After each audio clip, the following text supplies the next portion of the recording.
Financing activities में inflow सबको clear हुआ? किसी को डाउट है?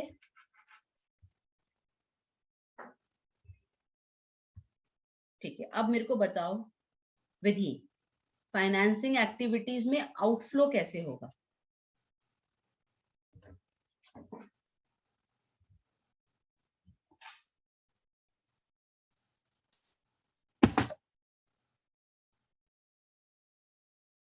फाइनेंसिंग एक्टिविटीज में आउटफ्लो कैसे होगा बताओ?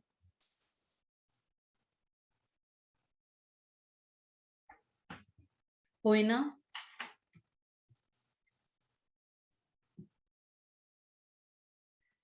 Ma'am, when the firm has to pay someone else, like for credit. Okay, outflow का meaning is clear to you. That means the firm is making some payments, ना? Firm से cash जा रहा है. But Yes, ma'am. और clear करो. I didn't understand your answer. Because we are talking about financing cash outflow. And when the firm purchases something and has to make payment for it. Something means like furniture? Yes, ma'am, or assets, anything. Okay, ठीक है. Furniture और assets जब एक firm purchase कर रहा है, is it a financing activity? Furniture अगर हम purchase कर रहे हैं अगर अपने business के लिए, is it a financing activity? Finance का मतलब क्या है? Business के लिए funds acquire करना, right? Yes, ma'am. Acquiring or buying a furniture, is it a financing activity? No, ma'am. ये outflow है, that is correct. Since you are buying a furniture, you will be making payment. It's an outflow, but it is not a financing outflow. Financing activities के बारे में अभी हम लोगों ने पढ़ा है. Issue of shares, debentures. Financing activities से related होते हैं shares, debentures, loan given. Loan में भी not loan given, loan taken.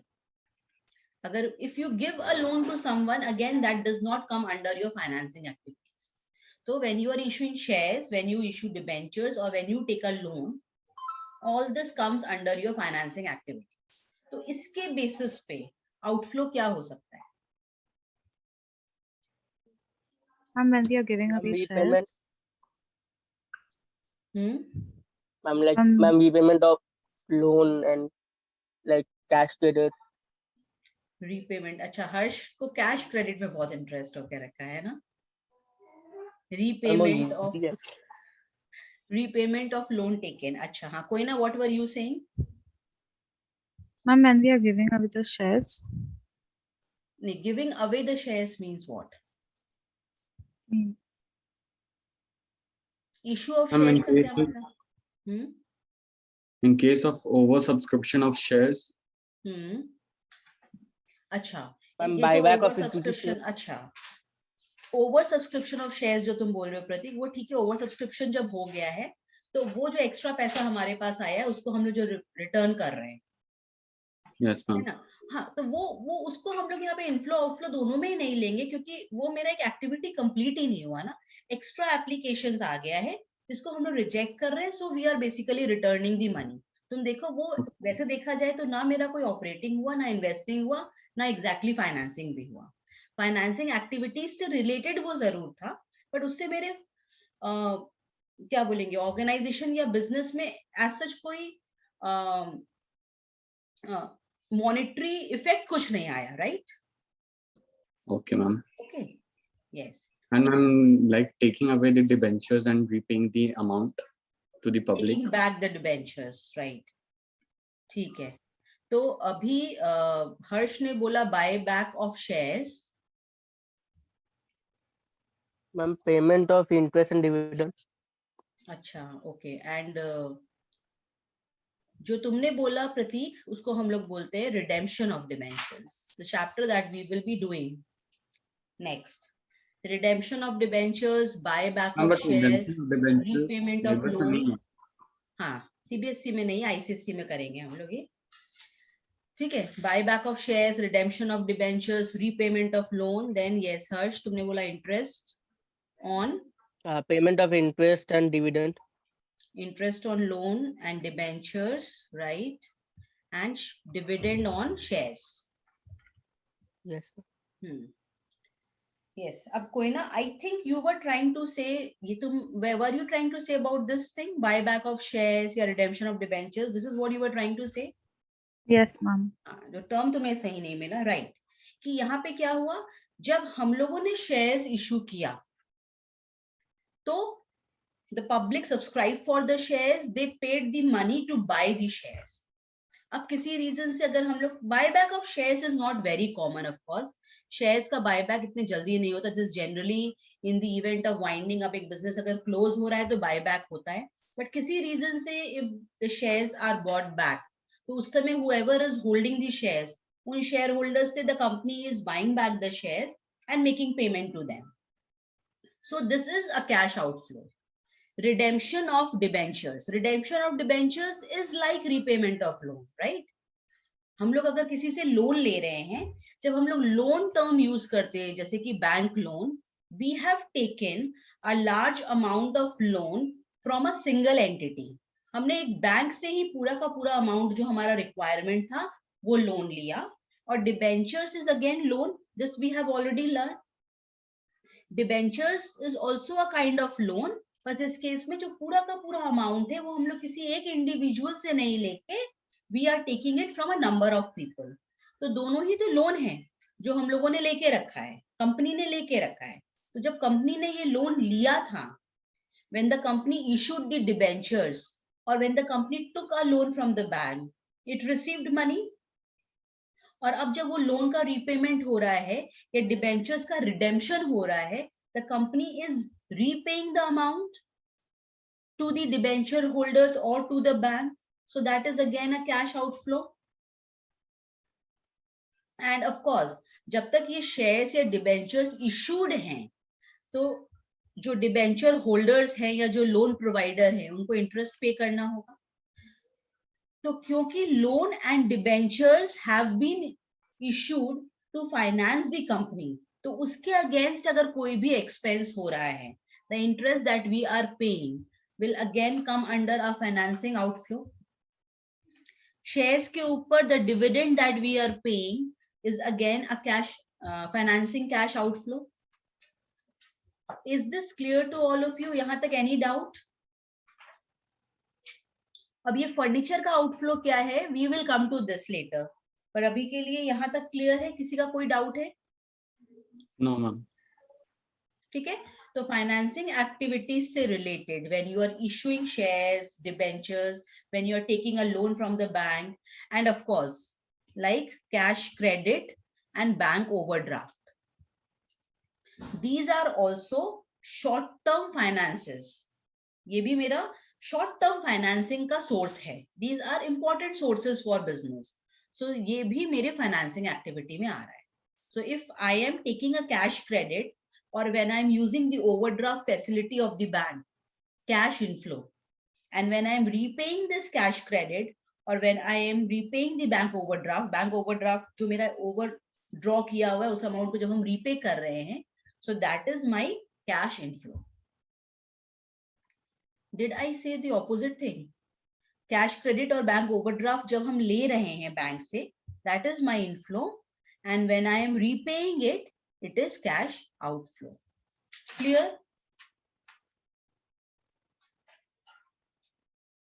अच्छा, इसके अलावा sometimes you have to pay underwriting commission when you are issuing shares. Underwriting commission है, share issue expenses है. ये सारा भी मेरा क्योंकि financing activities से related है, I'll call them cash outflow from financing activities. Similarly, when you are issuing shares or debentures at a premium, तो premium के against भी जो money मुझे मिल रहा है, that is again a cash inflow from financing activity. तो financing activities से related कुछ भी inflow या outflow जब मेरा हो रहा है, if you are able to identify a financing activity, then you will be able to categorize it easily. ये आराम से हमको समझ में आ रहा है कि ये एक्टिविटी और इससे रिलेटेड कोई भी इनफ्लो या आउटफ्लो जो है that will come under my financing, cash outflow or inflow. Is this clear to all of you?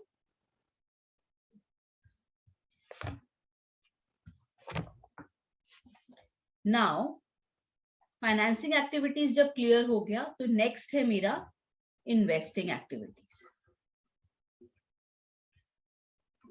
Investing activities. अब इन्वेस्टिंग एक्टिविटीज का मतलब जो हुआ, जो तुमने बोला, when you buy furniture, when you buy furniture, what is the purpose of buying a furniture? Normally हम जब एक नॉर्मल बिजनेस ऑर्गेनाइजेशन का बात कर रहे हैं जहां पे the business has not been specified, कि क्लियरली नहीं पता है कि क्या बिजनेस है, तो उस केस में जब भी हम लोग फर्नीचर खरीदते हैं, कुछ बिल्डिंग परचेज करते हैं, प्लांट एंड मशीनरी परचेज करते हैं, लैंड परचेज कर रहे हैं, या कोई टाइप के दूसरे फर्म में या कंपनी में इन्वेस्ट कर रहे हैं, when you are buying the investments, what are the purpose of buying these? इनको हम लोग रीसेल के लिए परचेज कर रहे हैं या लॉन्ग टर्म यूज के लिए? मैम लॉन्ग टर्म यूज के लिए, राइट? इनको हम लोग लॉन्ग टर्म यूज के लिए कर रहे हैं.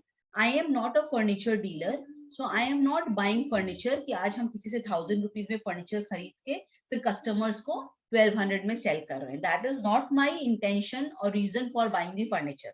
हम फर्नीचर परचेज कर रहे हैं बिकॉज मेरा जो बिजनेस है उसमें जो ऑफिस है, जो एम्प्लॉइज है, उनको बैठने के लिए, मेरा जो भी पेपर है, जो है, मतलब सब चीज को रखने के लिए I need some furniture in my office. So basically I am acquiring fixed assets in this case, right? Fixed assets acquire हो रहा है मेरा, furniture, building, plant and machinery, land. और इन्वेस्टमेंट्स मेरा एग्जैक्टली फिक्स्ड एसेट्स में नहीं आता. It can be sometime short term और it can be long term. तो जब हम लोग इन्वेस्टिंग एक्टिविटीज का बात करेंगे, we will always talk about long term investments. Remember this, ठीक है? Long term investments. तो इन सारी एक्टिविटीज में जब भी मेरा कुछ इनफ्लो या आउटफ्लो हो रहा है, that is classified against under investing activities. तो कैश आउटफ्लो इसमें कैसे हो रहा है ये तो सबको क्लियर है ना. I am buying furniture, I am making payment for it, cash outflow. I am buying a building, I am making payment for it, cash outflow. Similarly, इसमें से हम कुछ भी जब purchase कर रहे हैं, I am making a payment, that is my cash outflow. Cash inflow कैसे होगा इसमें?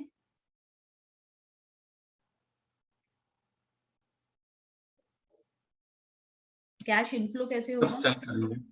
हाँ बोलो. मैम जब हम लोग सेल करेंगे तब. राइट. अब कोई फर्नीचर मेरा पुराना हो गया है, we have already done depreciation in class 11. Plant and machinery वगैरह स्पेशली जब वो सब थोड़ा सा काफी टाइम हो जाता है यूज करते करते, तो द कंपनी में sell off its fixed assets.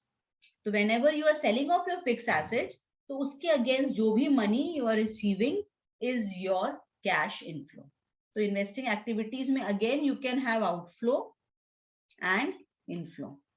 When you are buying fixed assets, when you are buying long-term investments, when you are giving loans and advances to others, in सब cases में क्या हो रहा है? Cash outflow. And when you are selling off your old furniture, building, plant and machinery, when you are selling off the investments, or when जो loan advance हमने किसी को देके रखा है, जब वो लोग उसको repay कर रहे हैं, so these are all instances of cash inflow. Is this clear to all of you? I'm getting getting interest by the investment. तो वो भी Yes. कैश इनफ्लो में आएगा इसमें Right. कि फाइनेंसिंग नहीं, इंटरेस्ट इसमें- ऑन इन्वेस्टमेंट्स. अब इन्वेस्टमेंट देखो तुम्हारा दो टाइप का हो सकता है अगेन, क्योंकि तुमने यहाँ पे इंटरेस्ट बोला. इन्वेस्टमेंट्स हम लोग दो फॉर्म में कर सकते हैं ना. हम लोग ने किसी दूसरी कंपनी के डिबेंचर्स खरीद के रखे हैं, या हमने किसी दूसरी कंपनी के शेयर्स खरीद के रखे हैं, right? Investments is generally in the form of shares and debentures, right? तो अगर हमने डिबेंचर्स खरीद Yes, के ma'am. रखे हैं, the company will receive interest. अगर हमने शेयर्स परचेज करके रखा है, the company will get dividend. तो ये दोनों ही मेरा इन्वेस्टिंग कैश इनफ्लो है, because I have earned this income on my investments. इसका फाइनेंस से कोई रिलेशन नहीं है, रिमेंबर दिस इज नॉट, ये मेरा फाइनेंसिंग एक्टिविटी में नहीं है। हमेशा फाइनेंसिंग एक्टिविटी में इंटरेस्ट और डिविडेंड का पेमेंट ही होगा। फाइनेंसिंग एक्टिविटी में you generally don't receive interest और डिविडेंड। ओके, फाइनेंसिंग एक्टिविटी में तो हम लोग को इंटरेस्ट डिविडेंड कहाँ से मिलेगा? फाइनेंसिंग एक्टिविटी मेरे लिए, अच्छा जो मेरे लिए इन्वेस्टिंग एक्टिविटी है, सामने वाले फर्म के लिए वो फाइनेंसिंग एक्टिविटी है, उसमें आप कंफ्यूज मत होना। My company is X limited.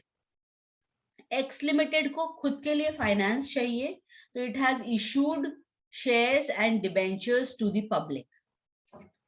Okay, तो ये इसके लिए क्या हो गया? फाइनेंसिंग एक्टिविटी हो गया, राइट? एक्स लिमिटेड को कैपिटल की रिक्वायरमेंट है, फंड्स की रिक्वायरमेंट है, it has issued shares and debentures to the public. मतलब anyone who is interested can buy the shares and debentures of X Limited। तो ये X Limited के लिए फाइनेंसिंग एक्टिविटी हुआ या नहीं हुआ? राइट नाउ बहुत से लोगों ने X Limited के शेयर्स एंड डिबेंचर्स खरीदे हैं, उसमें से there is also another company called Y Limited। Shares और डिबेंचर्स खरीदना जरूरी नहीं कि कोई एक इंडिविजुअली खरीद सकता है, another business, another firm, another company can also invest.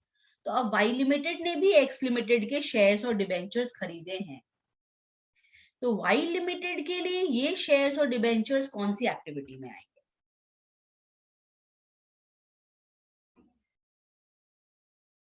X Limited has issued shares and debentures. Y Limited has also purchased certain numbers of shares and debentures of X Limited. तो Y Limited के लिए which activity is this? Ma'am, investing activity. Investing activity, right? तो एक activity investing होगा या financing होगा, ये वैसे फिक्स नहीं, it depends, it differs from organization to organization. X limited shares और डिबेंचर्स जब ऑफर कर रहा है, इशू कर रहा है, उसके लिए वो फाइनेंसिंग है, बट वाई लिमिटेड जो उन शेयर्स और डिबेंचर्स को खरीद रहा है उसके लिए वो इन्वेस्टिंग एक्टिविटी है। Now X limited is going to pay dividend and interest on these shares and debentures, again financing activity, and Y Limited is going to get dividend and interest on these shares and debentures। Y Limited के लिए investing income हो गया। Is this clear to all of you? इसमें कोई doubt है किसी को?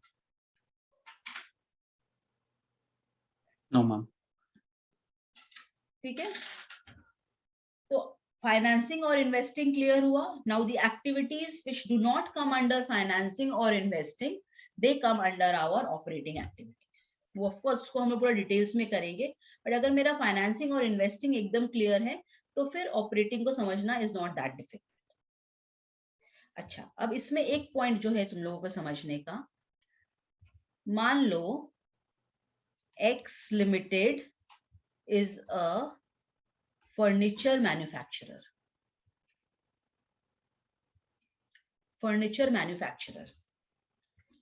तो अब X लिमिटेड ने फर्नीचर परचेज किया, will it be an investing activity for X Limited?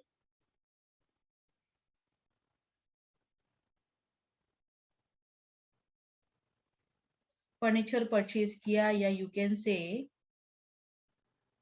Furniture sale किया, will it be an investing activity? No, ma'am, operating activity. Right, उस केस में ये इसका ऑपरेटिंग एक्टिविटी हो जाएगा। जब हम लोग क्लास 11 में भी जर्नल एंट्रीज कर रहे थे, रिमेंबर, परचेज और सेल का एंट्रीज हम लोगों ने जब सीखा था कि goods purchased, when we did goods purchased और goods sold, we always used to debit purchase account और क्रेडिट सेल्स अकाउंट। बट अगर फर्नीचर परचेज होता था तो हम लोग एंट्री क्या करते थे? Furniture account debit. याद है ये? गुड्स टर्म दिया हुआ है तो ऑलवेज परचेज अकाउंट डेबिट या सेल्स अकाउंट क्रेडिट, और उसी जगह अगर फर्नीचर परचेज हो रहा है तो फर्नीचर अकाउंट डेबिट। बट अगर ये लिखा रहता था कि messrs Ram and company a furniture dealer purchased furniture और सोल्ड फर्नीचर, तो उस समय फर्नीचर क्या हो गया, उनके लिए गुड्स हो गया, गुड्स हो गया ना। तो फिर हम लोग अगेन फर्नीचर अकाउंट की जगह क्या लिखते थे, परचेज अकाउंट या सेल्स अकाउंट। तो सिमिलरली अगर एक फर्नीचर मैन्युफैक्चरर या फर्नीचर डीलर है तो उनके लिए फर्नीचर परचेज करना और फर्नीचर सेल करना will not be an investing activity, it will be a operating activity.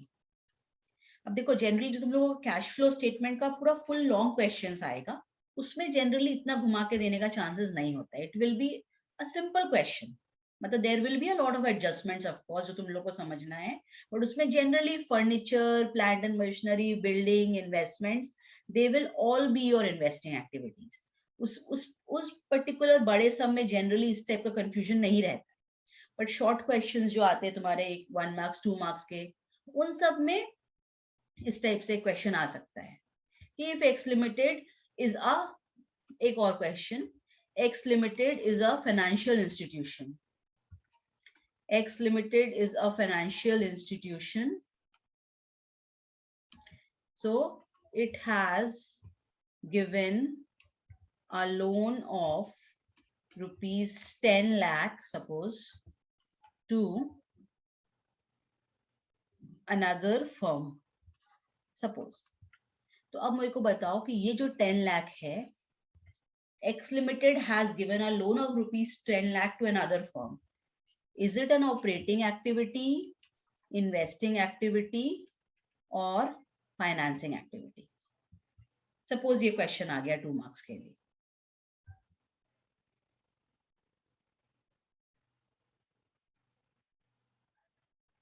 किसमें क्लासिफाई होगा ये, ऑपरेटिंग, इन्वेस्टिंग या financing?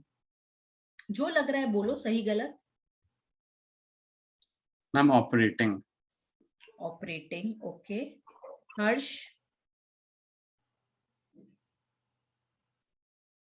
Ma'am 1 minute.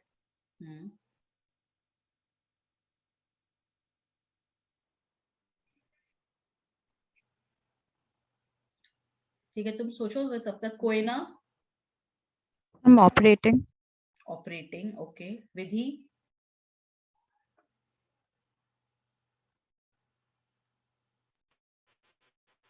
I guess नहीं, आवाज आया नहीं तुम्हारा, आवाज पूरा। विधि?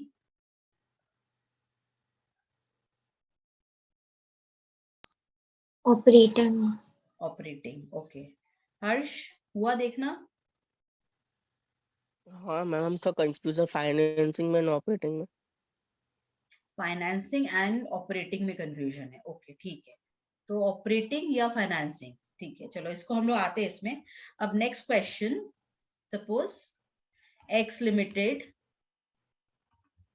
इज अ फाइनेंशियल इंस्टीट्यूशन, नहीं दिया हुआ है, normal. X limited is a business concern and it has given a loan of rupees 10 lakh to another firm. अब क्लासिफाई करो, ऑपरेटिंग, इन्वेस्टिंग या financing.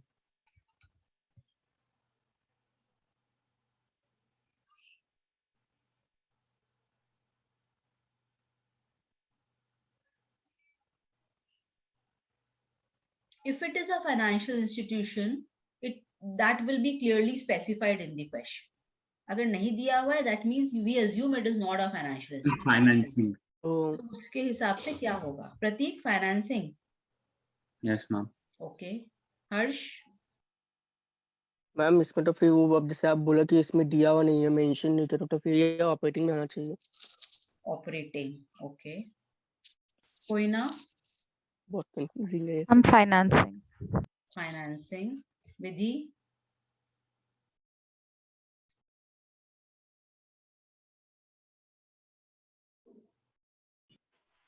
Just a second. Okay.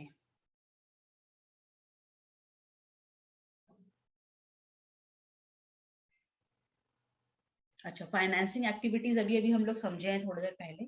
Financing activities का मतलब basically क्या है? ऑर्गेनाइजेशन को funds का जो रिक्वायरमेंट है, उसका जो डिफरेंट सोर्सेज है, उनको you find out those different sources and you acquire fund for the organization, right? You acquire fund or money for the organization. So if X Limited has given a loan to another firm, ये financing कैसे हुआ X Limited के लिए? Because we are talking in terms of, हम लोग किसके perspective से बात कर रहे हैं? X Limited के पर्सपेक्टिव से। तो वो फाइनेंशियल इंस्टीट्यूशन है या नहीं है, ये तो छोड़ दो एक बार के लिए। अगर एक कंपनी किसी और को लोन दे रहा है, तो वो उसके लिए फाइनेंसिंग एक्टिविटी कैसे? फाइनेंसिंग एक्टिविटी का मतलब हमेशा होता है अपने खुद के लिए फाइनेंस या फंड्स का इंतजाम करना, right? Financing This would be activity का investing meaning, activity then. Yes, financing का मीनिंग एकदम क्लियर रखो। फाइनेंसिंग का मतलब है यू नीड फाइनेंस और funds for your company, for your business. You find out different sources of acquiring that finance, and फिर उन sources के through, if you are able to acquire finance, if you are able to acquire money, financing activity. But since you have acquired money through different sources, so you have to pay them dividend on interest. तो उस form में cash outflow हो रहा है definitely. But giving a loan to someone can never be a financing activity for a company. Remember this, giving a loan can never be a financing activity. ये तो clear रख लो, चाहे वो financial institution है या नॉन फाइनेंशियल इंस्टीट्यूशन है, it can not be a financing activity. अब second वाला इन्वेस्टिंग एक्टिविटी है क्या? यस, कोयना ने भी बोला, तुमने भी। इन्वेस्टिंग एक, अगर if it is not a financial institution, suppose हम लोग सबका मिलके एक कंपनी है, I am also a part of that company, तो we are doing business in some goods, but we are not a financial institution. तो company के पास, businesses के पास बहुत बार आइडल या एक्स्ट्रा फंड्स रहता है ना।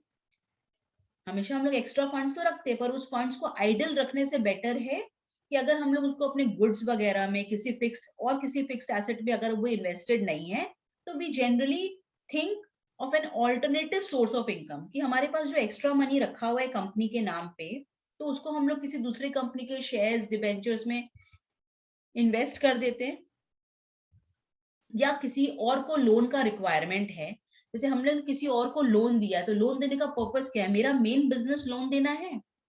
If I am not a financial institution, like in this second case, मेरा main business जो है, is it lending and borrowing of funds in the second case? बोलो, सेकेंड केस में since I am not a financial institution, मेरा main business lending and borrowing of funds तो नहीं है। No ma'am. नहीं। तो इफ अगर मेरे पास एक्स्ट्रा सरप्लस फंड्स है और मैंने किसी को लोन दिया है, तो वो लोन मैंने डेफिनेटली चैरिटी के लिए भी नहीं दिया है। I will be charging interest on that loan, right? तो जो एक्स्ट्रा फंड्स कंपनी के पास, एक्स लिमिटेड के पास है, उस 10 लाख का लोन कंपनी ने किसी को दिया है, and the company will be charging interest on it. So it is an investing activity for the company. It is an investing activity for the company. Is this clear to all of you? Yes, ma'am. Okay. And first case में X Limited is a financial institution. Financial institution का मतलब ही है कि उनका main business, yes, main business, main activity ही है lending and borrowing of funds. So when they are giving loan to someone, क्योंकि उनका main source of income ही ये है कि they give loans and advances to other businesses, individuals, companies, and they earn interest on it. तो उस case में it is an operating activity. But दोनों ही case में giving loan to someone can never be a financing activity. मतलब हम लोगों को operating investing में confusion हो सकता है, but remember, giving loan to someone is never a financing activity. Is this clear to all of you? इसमें कोई भी डाउट है?